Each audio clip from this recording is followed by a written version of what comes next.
waaw mesdames et messieurs comme ni ngeen ko gisee ñoo ngi ànd ak yéen seen émission Mon ASC tey moo di 5e numéro Mon ASC ñu ngi ànd ak ñi nga xam ne moo di waa Jàmmi Réew fas yéene dafa ñoom émission Mon ASC et gars yi tey du yomb ki leen koy présenté moo di Babacar Diokh ak kan Anti Sarr et gars yi comme d'habitude Anti et Babacar Diokh daa Mon ASC seet si waa Jàmmi Réew et gars yi tey dara du yomb ak waa ASC Jàmmi Réew. waa Jàmmi Réew Ante gi nii tey. et gars yi kon léegi nañ dem xool lu ñu waa Jàmmi Réew indil si seen émission Mon ASC asu ñu dem.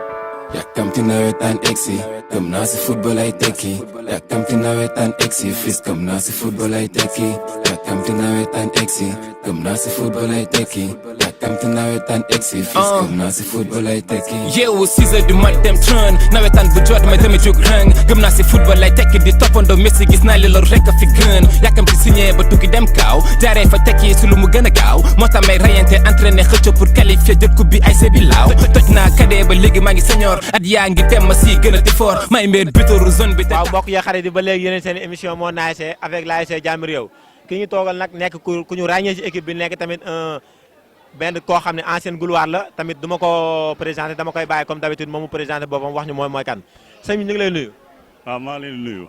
maa ngi leen di nuyu di leen sant di leen gërëm di rafetlu seen teewaay bi quoi voilà. léegi sëñ bi est-ce que mën nañoo xam yow yaay kan. maay Ibrahima Diallo bon nekk ancien ci équipe bi fii laa footballé cadet football naa fi senior en même temps nekk naa fi président équipe bi 4 ans de 2001 en 2004 maa nekkoon président maa fi njëkk nekk président bu fi indi coupe waaw ci biir ASC bi waaw loolu la. waaw mais ren laa doog a ñëw bon 5 ans ci ginnaaw yëpp man maa ne woon président commission sport bi 5 ans yi passé yëpp Nourou Balde moo ne woon président ASC bi. ñu nekkoon ci ginnaawam di liggéey ma newoon président commission sport bi vraiment di topp ci ginnaawam yàlla def ren bon ma ñëw nekk président ASC bi quoi bon ren laa doog mooy sama première année quoi. waaw bon président commission sportive boo xam ne bon am na tuuti vécu bi am expérience bi mooy jot naa football ci ASC bi ma ciy toll nekk xale te yàlla def na xëy na jot bi mayetuma ko wala âge bi après du ma ñëw lu dul jéem a partager suma expérience ak suma ay rakk. ñi nga xam ne soo may petit frère wala soo may neveu ñi ci ëpp samay jarbaat lañ wala sumay rak ay xale lañ moom mënuñu aussi lu dul jéem leen encadrer gunge leen jàppale leen parce que kenn xamul te ASC bi formé na ay professionnels de passage sax ñu nuyu comme un certain El Hadj Ousseynou Doudou Diouf bi fi nekkoon Duguj bon un autre joueur boo xam ne daaw bokk na ci meilleur buteur Ligue 1 yi muy Landing Sagna mu ngi AS Pikine ñu ngi pas mal de joueurs yoo xam ne ñu ngi petite catégorie ñi Gendarme ñi Dakar Sacré-Cœur ñi AS Pikine ak yenn centre waaw nawetaan tout particulièrement boo xoolee foo agré la ay jamono daan jot xale yi bu daan acte vacances yi bu jotee du ñu am ci lu ñu nekk peut-être ñu xool xëy na mag ñi fi nekkoon classe yi ñoom jàkk mag ñooñu ñoo toog xalaat lu mel nii ne comme suñu jeunes yi dañ leen di bàyyi nii te yënguwuñ ci culture yënguwuñ ci sport est-ce que lu teel ñu créé loo xamante ni lu mel ni zaaru nawetaan yooyu nga xamante ni bu vacances jotee ñu mën cee nekk foofu la nawetaan soxee ko voilà bu mu fi jógee nag boobu ba léegi ñu organiser ko ba yàlla def ne affaire yi agsi fii mu agsi nii tey quoi voilà. waaw mais man lu may lancer rek mooy fair play xam nga aussi man dama koy wax toujours football fair play la nañu football ci fair play def ko ci fair play et puis que le meilleur gagne donc je pense que xëy na ñun de zone bi ñu nekk ñun noonu la ñuy doxee zone 10 Diamaguène Sicap Mbao ba ñëpp bon waaw ñëpp gis nañ ko ci ñun fair play lañu xam.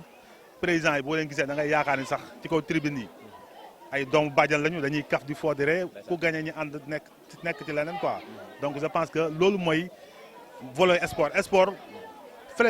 fair play moo tax ñu naan sport mais pas ay détails ay xiiroo ngaayo quoi non ñun moom donc ci loolu la ñu dox man loolu laay dox ci loolu laay wax chaque jour quoi vraiment. waaw bon xam nga joueur moom boo demee ba def sa recrutement daw guddi bëccëg naxtaan ak ñoom pour ñu ñëw footballal la. après bon suñ la dee football li ngay gën a xaar ci ñoom rek nawetaan moom coupe la bien vrai que yombul nag yàlla moo koy maye doo mun lu dul sabablu góorgóorlu ci nekk ci mais coupe moom yàlla moo koy maye te bon ñu ngi ñaan yàlla aussi yàlla may ñu ko parce que am nañ ay joueurs yoo xam ne ils sont vraiment talentueux am nañ si ñoom yaakaar bon moo tax ñu ànd ak ñoom gunge leen yaakaar aussi yàlla mi nga xam ne moom ndam di ko maye mën nañu ko maye quoi comme ni mu koy maye suñu ay morom parce que gëj na fi je pense depuis 2005 dem nañ fi ay final yu ñu perdre aussi. parce que boo xoolee bon sama jeune frère yi lu ma leen di conseillé comme li ma leen wax toujours rek football bi maanaam buñ jàpp ni affaire bi nawetaan kese la monde football dafa yaatu buñ ko jàpp ni affaire bi nawetaan kese la nawetaan la yem chaque jour dama leen di jox exemple ci man dama naan xoolal man damaa bëgg football peut-être aw ma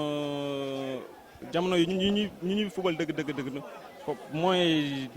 amul woon nii comme moment bi moyen nu mu amee boobu ñun doon nañ dañuy bu ñu maanaam stade yi ñuy footballee sax ñun ba daanaka benn yoon lañ fay dugg lu dul football mais léegi boo xoolee booy chaque fois dañuy organiser ay match de gala am ay sélection ay yeneen ak yeneen pour xam nga ni kon football bi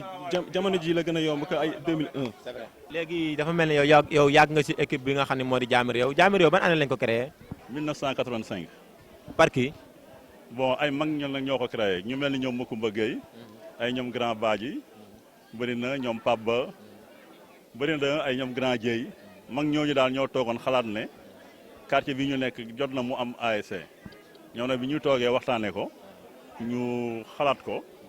biñ ci ñëwee ak suñu yenn kilifa yi fi nekkoon ku mel ni ñoom Makumba Gueye voilà ñoom ñoo taxaw xalaat ko taxawal ko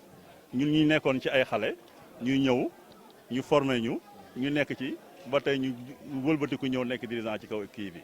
jour yi ku nekk dinaa la wax li nga war a def jour bu nekk man sama briefing damay tàmbali ba si góol ba tàmbali si latéral droit tàmbali si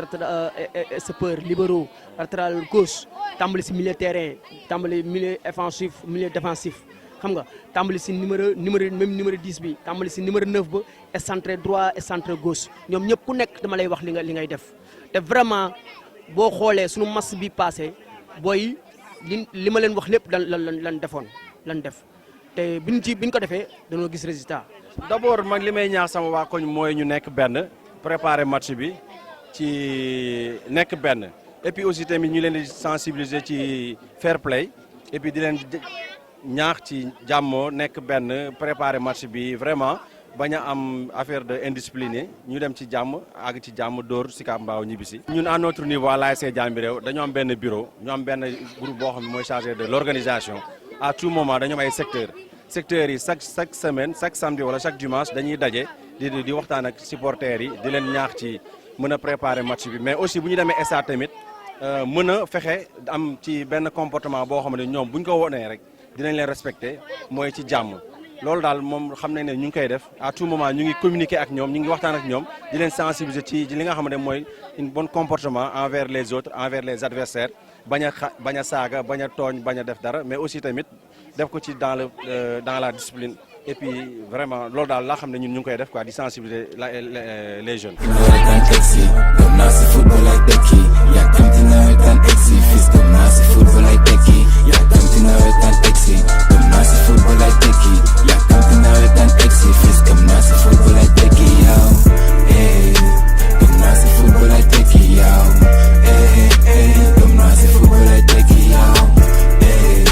gëm naa si football ay tekki yow gëm naa si football ay tekki yow ci liggéey bi rek suñu championnat lañ fi am bu jeexee après nawetaan moom comme affaire koñ la da ngay jàppale sa koñ def loo mën ak loo mënul yëpp sérieux liggéey xam ne tamit du lu ndaw quoi c'est pas évident tamit ñu jël 23 jours ñu tànnal désigné la yow yaay capitaine donc xëy na mérite la quoi pour man donc mooy loolu. yow en tant que capitaine nan nga fas yéene boo sa waaw comme ñu def premier match bi rek fexe jéem see génn comme homme du match aussi waaw def le tout prochain match bi nga xam mooy ginnaaw suba contre Sicap def le tout jéem faa génn ak 3 points qualifier équipe bi dès les premiers tours après passe à autre chose quoi préparer suñu quart de finale. waaw dama leen di souhaiter bonne chance ci année bi ñu daanaka ñu sori liñ ciy séntu ñoo ko xam yàlla na ko yàlla may dama leen di féliciter di leen encourager xam nga di leen ñaanal. ñu jël zonal jël départemental régional ba phase nationale pourquoi pas rien n'est impossible. non wax dëgg yàlla dem bi ñu gën a sori nag ci kii nag quart de finale la départemental la waaw quart de finale la parce que def nañ ko ñaari yoon ba ñetti yoon waaw gagné nañu aussi te ñaari yoon lañ fi gagné trophée bon football nañ tamit carré d'as lu mat 5 fois muy demi-finale zonal. à part loolu daal yaakaar naa loolu la mais quart de finale départemental la ñu mës a dem ñaari yoon waaw. dañu choisir fii parce que dañu gis ne nawetaan la ñu wax parce que nawetaan mooy affaire de koñ affaire de ambiance te gis nañ ne fi ñuy entraîné ak fii distance bi sori na soriwaay boo xamante ne jeunes yi duñ leen mën a bàyyi ñoom ñu dem te ay xale lañ te ñoom bu ñu leen bàyyi bu ñu ñëwee tamit dañuy topp te bëgguñu ñu réer ñu bëgg tamit dañoo bokk ci ASC bi ambiance bi dañ cee bokk kon donc dañ leen andil délassement bi ñu mën a xam équipe bi mën a xam joueurs yi mën a am au moins sax benn cofeel wala benn aperçu par rapport ak ASC bi ñor moo tax ñu andil leen équipe bi seen biir koñ ñu mën a fekkee délassement bi et puis ñu ànd ak ñoom ambiance kaf foore supporter yi ñoom booy moom dèjà ñun amuñu seen fay xale ndaw dañuy toog ak ñun entraînement ba benn heure bi te 15 heures bu ñuy entraîné ñoom dañuy génn seen kër 14 heures des fois duñu xañ añ sax gis nga ñu toll booy ndaw yi ñëw entraînement comme ni ma leen ñaax rek ñoom tamit comme ay xale lañ équipe bi gis na jeune lañ yëpp moins de 20 ans lañ ay xale rek a fi nekk ci kaw ba ci suuf dirigeant tamit ay xale lañ donc gën leen ñaax ñu def comme match bi passé rek teel a ñëw stade dimanche incha allah rabbi yéeg si kaw équipe bi dóor ko après jàll quoi préparer suñu cadre.